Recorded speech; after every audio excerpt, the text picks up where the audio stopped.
Good morning students, welcome to all of you. This class is especially for 11th class students. Today we are going to study first chapter of English Hornbill. The name of the lesson is The Portrait of a Lady. Portrait means चित्र या तस्वीर, lady means महिला. इस प्रकार से इस lesson के title का अर्थ हुआ महिला का चित्र और इसे लिखा है पंजाबी राइटर ने जिनका नाम है Khushwant Singh. Students, this is the third video lecture of the chapter the portrait of a lady. In my last two videos I have completed 6 paragraph. Late us start right from the 7th paragraph. When I went up to university, I was given a room of my own. University means विश्वविद्यालय. बच्चों, writer Khushwant Singh ji कहते हैं कि जब मैं विश्वविद्यालय गया तो मुझे अलग से कमरा मिला, अर्थात घर में रहने के लिए अलग से कमरा दिया गया. The common link of friendship was snapped. तो बच्चों, आगे खुशवंत सिंह जी कहते हैं कि हमारी जो मित्रता की कड़ी थी, मेरी और मेरी दादी के बीच जो मित्रता की कड़ी थी वो स्नैप्ड हो गई, टूट गई, क्योंकि पहले तो वे लोग साथ साथ रहते थे और अब क्या हुआ, राइटर को एक अलग कमरा दे दिया गया और अब वो दादी के साथ एक ही कमरे में नहीं रहते, वो लोग अलग अलग कमरों में रहते हैं. इससे उनके बीच दोस्ती की कड़ी टूट गई. My grand mother accepted her seclusion with resignation. Seclusion means एकांतवास, रेजिग्नेशन मीन्स शांत भाव से. बच्चों, आगे खुशवंत सिंह जी कहते हैं कि मेरी दादी ने अपना एकांतवास शांत भाव से स्वीकार किया. She rarely left her spinning wheel to walk to anyone. Spinning wheel means चरखा. वे किसी से बात करने के लिए चरखा नहीं छोड़ती थीं, अर्थात उनकी दादी चरखा चलाया करती थीं. From sunrise to sunset, she sat by her wheel spinning and reciting prayers. Sunrise means सूर्योदय, sunset means सूर्यास्त, wheel spinning means चरखा, रिसाइटिंग मीन्स गाती थी, प्रेयर्स मीन्स प्रार्थना. तो बच्चों, खुशवंत सिंह जी कहते हैं कि मेरी दादी वे सूर्योदय से सूर्यास्त तक चरखे पर बैठी हुई भजन गाती थी. Only in the afternoon she relaxed for a while to feed the sparrows. Relaxed means आराम करना, feed the sparrow, sparrow means गौरैया, गौरैया को खिलाने के लिए. वह थोड़ा आराम करने के लिए दोपहर में चिड़ियों को दाना डालने के लिए चरखे से उठती थी. While she sat in the veranda breaking the bread into little bits, hundreds of little birds collected round her, creating a veritable bedlam of chirpings. While means जब, she sat वह बैठी रहती थी, in the veranda वरांडे में. Bread, bread means रोटी, little bytes माने छोटे छोटे टुकड़े, हंड्रेड्स ऑफ लिटिल बर्ड हजारों छोटे छोटे चिड़िया, कलेक्टेड माने इकट्ठा हो जाती थी, राउंड हर उनके चारों ओर, क्रिएटिंग अ वेजिटेबल बेडलैम ऑफ चॉपिंग्स, ची ची करके पागल बना देती थी. चिड़ियों की आवाज़ कैसे होती है बच्चों, ची ची ची ची होती है ना. तो राइटर कहते हैं कि जब बरामदे में बैठकर रोटी के छोटे छोटे टुकड़े करती थी तो सैकड़ों छोटे छोटे चिड़िया उनके चारों ओर इकट्ठा हो जाती थीं तथा ची ची करके पागल बना देती थीं. Some came and perched on her legs, others on her shoulders. Perched माने चिड़ियों का बैठना, shoulders माने कंधे पर. कुछ आकर उनकी टांगों पर और दूसरी कुछ उनके कंधों पर बैठ जाती थीं. Some even sat on her head. कुछ चिड़िया तो उनके सिर पे बैठ जाती थी. Showed means भगाना. वे मुस्कुराती रहती थीं लेकिन उन्हें कभी भी भगाती नहीं थीं. It used to be the happiest half hour of the day for her. Half hour means आधा घंटा. यह आधा घंटा उनके लिए पूरे दिन में सबसे अधिक खुशी का समय होता था. Let's start right from the 8th paragraph. When I decided to go abroad for further studies, I was sure my grandmother would be upset. Abroad means विदेश. Further studies means आगे की पढ़ाई. Upset means बेचैन होना. इस lesson के writer Shri Khushwant Singh ji कहते हैं कि जब मैंने आगे की पढ़ाई के लिए विदेश जाने का निश्चय किया। मुझे विश्वास था कि मेरी दादी बेचैन हो जाएंगी। I would be away for 5 years and at her age one could never tell. But my grandmother could. मुझे 5 वर्ष दूर रहना था तथा कोई भी उनकी आयु के बारे में विश्वास के साथ कुछ नहीं कह सकता था, लेकिन मेरी दादी को तो विश्वास था। She was not even sentimental. Sentimental means भावुक होना। वे भावुक भी नहीं हुई। She came to leave me at the railway station but did not talk or show any emotion. Emotion means भावना। वे भावुक भी नहीं हुई। वे मुझे रेलवे स्टेशन पर छोड़ने आई, लेकिन न वह बोली और न ही कोई भावना दिखाई। Her lips moved in prayer. Her mind was lost in prayer. उनके होंठ प्रार्थना करते हुए हिलते रहे। उनका मस्तिष्क प्रार्थना में खोया हुआ था। Her fingers were busy telling the beads of her rosary. Beads means मोती, rosary means माला। उनकी उंगलियां अपनी माला फेरने में व्यस्त थीं। Silently she kissed my forehead, and when I left, I cherished the moist imprint as perhaps the last sign of physical contact between us. Silently means शांतिपूर्वक, kissed means चूमा, my forehead मेरे माथे को, when I left जब मैं छोड़ के जा रहा था, I cherished the moist imprint means गीली छाप, perhaps means शायद, sign means निशानी, physical means शारीरिक, contact means संपर्क, between us हमारे बीच। बच्चों, लेखक खुशवंत सिंह जी कहते हैं कि उन्होंने चुपचाप अर्थात दादी ने मेरा माथा चूमा तथा जब मैं चला तो मैंने उस गीली छाप को अपने शारीरिक संपर्क की अंतिम मूल्यवान निशानी समझकर उसे अपने मन में संभाले रखा। Let us start the 9th paragraph. But that was not so. लेकिन ऐसा नहीं हुआ। After 5 years, I came back home and was met by her at the station. मैं 5 वर्ष बाद घर वापस आया तथा उन्हें स्टेशन पर मिला। She did not look a day older. वे एक दिन भी अधिक बूढ़ी नहीं लगती थीं। She still had no time for words, and while she clasped me in her arms, I could hear her reciting her prayers. Clasp means बाहों में भरना। अब भी शब्दों के लिए उनके पास समय नहीं था। उन्होंने मुझे अपनी बाहों में भर लिया तथा मैंने उन्हें प्रार्थना गाते हुए सुना। Even on the first day of my arrival, her happiest moments were with her sparrows, whom she fed longer and with frivolous rebukes. Even means यहाँ तक कि फर्स्ट डे मीन्स पहला दिन, अराइवल मीन्स आगमन आना, हैप्पीएस्ट मीन्स सबसे आनंद देने वाले, मोमेंट्स मीन्स क्षण, स्पैरोज मीन्स गौरैया एक प्रकार की चिड़िया, फेड मीन्स होता है खिलाना, फ्रिवुलस रिब्यूक्स माने हंसकर फटकारना। तो बच्चों, खुशवंत सिंह जी कहते हैं कि मेरे वापस आने के पहले दिन भी उनका सबसे अधिक खुशी का समय चिड़ियों के साथ बीता, जिन्हें वे पहले से अधिक देर तक खिलाती रहीं तथा हंसी से फटकारती रहीं। Let us start the 10th paragraph. In the evening, a change came over her. Change means परिवर्तन, came over her उनमें, शाम के समय उनमें परिवर्तन हुआ। She did not pray. उन्होंने प्रार्थना नहीं की। She collected the women of the neighborhood, got an old drum and started to sing.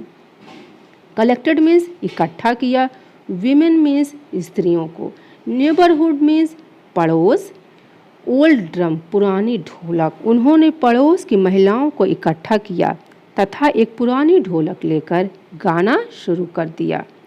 For several hours she thumped the sagging skins of dilapidated drum and sang of the homecoming of warriors.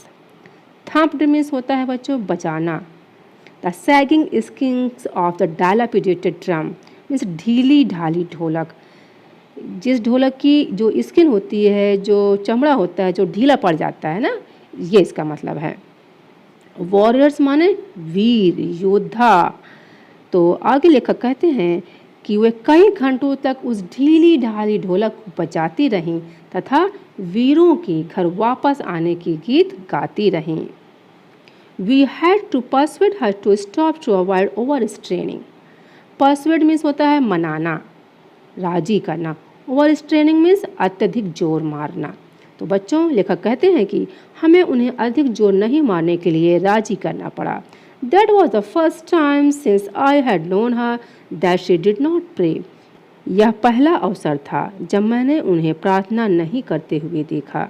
अर्थात इससे पहले वो हमेशा प्रार्थना करती थी, लेकिन पता नहीं क्यों आज उन्होंने प्रार्थना नहीं की। Let's start the 11th paragraph. The next morning she was taken ill. अगली प्रातः वे बीमार हो गईं। It was a mild fever and the doctor told us that it would go. Mild means हल्का, fever means बुखार, डॉक्टर मीन्स चिकित्सक। बच्चों, writer कहते हैं कि बुखार हल्का था तथा डॉक्टर ने हमें बताया था कि उतर जाएगा।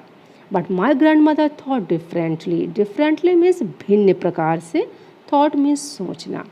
लेकिन मेरी दादी का विचार भिन्न था। She told us that her and was near.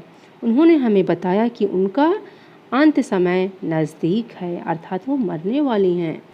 अर्थात लेखक की दादी जी जीवन के अंतिम समय में प्रार्थना कर रही थीं और वो प्रार्थना करते हुए मरना चाहती थीं। She said that since only a few hours before the close of the last chapter of her life, she had omitted to pray. She was not going to waste any more time talking to us. Since means चूंकि, few hours कुछ घंटे, before means पहले, last chapter of her life जीवन के अंतिम अध्याय या जीवन का अंतिम समय। ओमिटेड, ओमिटेड मीन्स भूलना, प्रे मीन्स प्रार्थना, वेस्ट, वेस्ट मीन्स होता है बर्बाद करना, टॉकिंग टू अस हमसे बातें करते हुए। तो बच्चों, लेखक की दादी कहती हैं कि चूंकि वे अपने अंतिम समय के कुछ घंटे प्रार्थना करना भूल गई थीं, उनके पास हमसे बातों में समय नष्ट करने की फुर्सत नहीं थी। Let us start the 12th paragraph.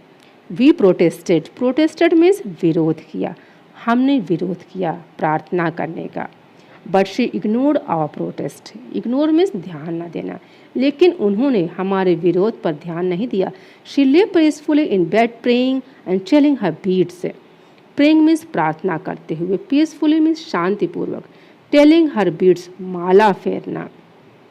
वे शांतिपूर्वक बिस्तर पर लेटी हुई प्रार्थना कर रही थीं तथा माला फेर रही थी। Even before we could suspect her lips stopped moving and the rosary fell from her lifeless fingers. Stopped means रुक गए, सस्पेक्ट मीन्स होता है संदेह करना, रोजरी मीन्स माला, लाइफलेस फिंगर्स मीन्स निर्जीव उंगलियां। इससे पहले कि हम संदेह करते उनके होंठ हिलने बंद हो गए तथा माला उनके निर्जीव उंगलियों से गिर गई। A peaceful pallor spread on her face and we knew that she was dead. Peaceful means शांत, pallor means पीलापन, spread means फैल गया, on her face उनके चेहरे पर, we knew और हम जान गए कि she was dead वो मर गई हैं। उनके चेहरे पर शांत पीलापन फैल गया तथा हम जान गए कि वे मर चुकी थीं। तो बच्चों, यहाँ पे हम देखते हैं कि लेखक श्री खुशवंत सिंह जी की दादी का देहांत हो गया। Let us start the 13th paragraph and see what happens after death. What customs are conducted after the death? We lifted her off the bed and, as is customary, laid her on the ground and covered her with a red shroud. Lifted means उठाना, bed से उठाना, customary रीति रिवाज, lead हर लिटा दिया, on the ground जमीन पर, covered means ढक दिया, रेड श्राउड लाल कफन। तो बच्चों, लेखक श्री खुशवंत सिंह जी कहते हैं कि जब उनकी दादी का देहांत हो गया तो उन्होंने क्या किया, ये इसका वर्णन किया गया है। वो कहते हैं कि हमने रीति रिवाज के अनुसार उन्हें बिस्तर से उठाकर फर्श पे लिटा दिया तथा उन पर लाल कफन उड़ा दिया। आगे लेखक कहते हैं, after a few hours of morning we left her alone to make arrangements of a funeral. After few hours, कुछ घंटे के बाद, मॉर्निंग में शो करने के बाद, वी लेफ्ट हर अलोन, हमने उन्हें अकेला छोड़ दिया। अरेंजमेंट मीन्स होता है व्यवस्था करना, फ्यूनरल मीन्स अर्थी। तो बच्चों लेखक कहते हैं कि कुछ घंटे दुख मनाने के बाद, शोक करने के बाद हम उन्हें छोड़कर अर्थी की व्यवस्था करने चले गए। In the evening we went to her room with the crude stretcher to take her to be cremated. Evening means शाम में, वी वेंट हम उनके कमरे में गए, her room. Crude stretcher means होता है अर्थी जिसमें डेड बॉडी को उठा के ले जाया जाता है। क्रीमेटेड मीन्स अंतिम संस्कार, दाह संस्कार। सायंकाल हम दाह संस्कार के लिए अर्थी लेकर उनके कमरे में गए। द सन वॉज सेटिंग, सूर्य अस्त हो रहा था, and had lit her room and veranda with the blaze of golden light. उनके कमरे और बरामदे में सुनहरी रोशनी की चमक फैली हुई थी।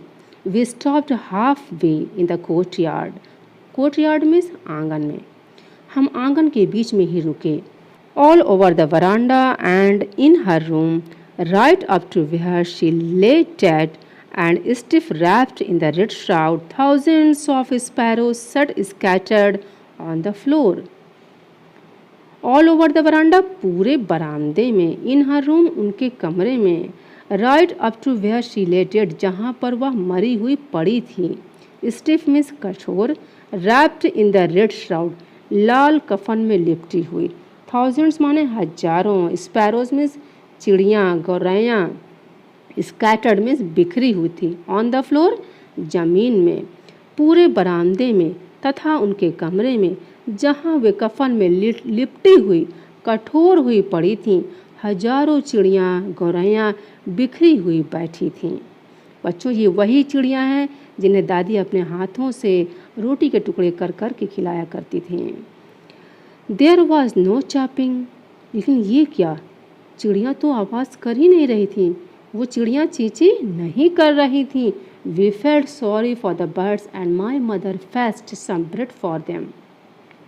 फेल्ट सॉरी दया आना, फॉर द बर्ड्स चिड़ियों के लिए हमें दया आ रही थी कि बताओ अब दादी नहीं जिंदा हैं, अब दादी थी तो उन्हें खिलाया करती थी, अब कोई इन्हें खिला नहीं रहा है, इसलिए इन्हें चिड़िया पर दया आ रही थी कि दादी इन्हें कितना प्यार करती थी और अब दादी नहीं रहें। फेस्ट मीन्स लाई। तो बच्चों लेखक कहते हैं कि हमें पक्षियों पर दया आई तथा मेरी माँ उनके लिए कुछ रोटी लेकर आईं।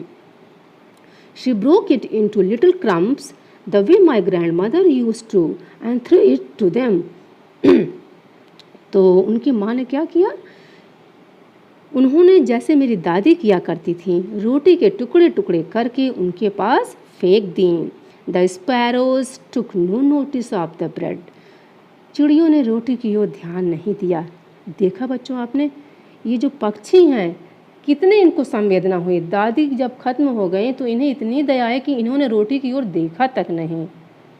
When we carried my grandmother's corpse off, they flew away quietly. Carried means ले जाना, grandmother's corpse दादी माँ की लाश को, उनकी डेड बॉडी को, flew away उड़ गई, quietly means चुपचाप शांति से। जब हम अपनी दादी के मृत शरीर को लेकर चले, वे चिड़ियाँ चुपचाप उड़ गईं, उन्होंने एक दाना भी नहीं चुंगा। आज वो चिड़ियाँ भी शोक संवेदना में थीं। Next morning the sweeper swept the bread crumbs into the dustbin. Next morning अगली सुबह, द स्वीपर झाड़ू लगाने वाले ने, सफाई कर्मचारी ने, स्वेप्ट द ब्रेड उस जो रोटी के टुकड़े थे उन्हें साफ कर दिया। क्रम्स मीन्स चूरा या टुकड़े, छोटे छोटे टुकड़े। डस्टबिन मीन्स कूड़ादान। बच्चों आगे लेखक कहते हैं कि अगले दिन सफाई वालों ने रोटी के टुकड़े झाड़ू से इकट्ठा करके कूड़ेदान में डाल दिए। तो बच्चों ये लेसन यहीं पे समाप्त होता है और आपने देखा कि कितना इंटरेस्टिंग लेसन रहा है। इसमें लेखक ने अपने दादी का बिल्कुल सजीव चित्रण किया है, जैसे कि सब कुछ हमारी आंखों के सामने घूम रहा हो। सो स्टूडेंट्स, ये चैप्टर यहीं पे समाप्त होता है एंड आई होप आपको चैप्टर बहुत अच्छे से समझ में आ गया होगा। Thank you.